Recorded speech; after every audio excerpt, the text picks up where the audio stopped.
שמכירים ארסיס, אז זה קלנדר ארסיס. בואו ניתן אותו. ימי. אוקיי, עושים טוב. איפה היום הראשון? לא. הנה אחד. אוקיי, אני מתחילה. עושים טוב.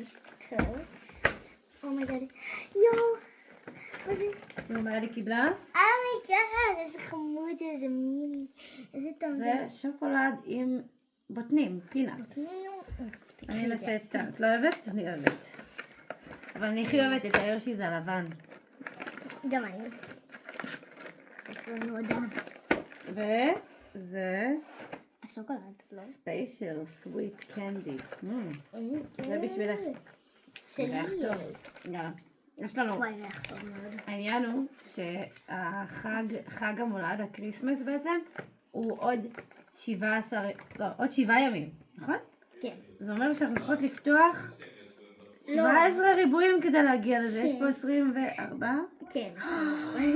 וואו, יש לנו הרבה שוקולדים לאכול. זה השלישי, עכשיו אני פותחת. וואי, רגע.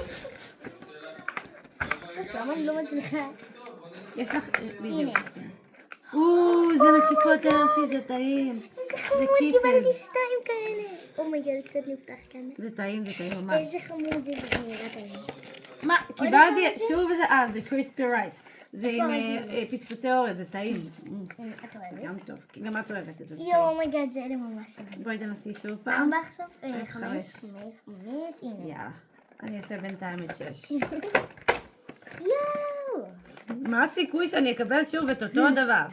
שוב פעם, קריספי רייס. זה חמוד. טוב, בואי נפתח את האחרון. אוקיי. איזה חמוד. כן, אבל האחרון שנראה להם.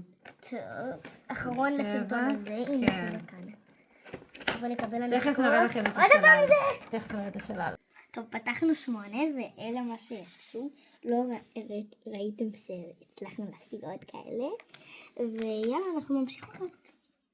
טוב, מסתבר שיש 5 סוגים של שוקולדים, ויצא לנו את כולם, שזה בעצם הצהוב, השחור הזה, אדום, עוד אדום, גם האדום השני הוא שונה. כן, אלה שונים. ואת הנשיקה הזאת, אז הכל כאן יחזור על עצמו, אז סיימנו את הסרטון. ביי יוס! ביי.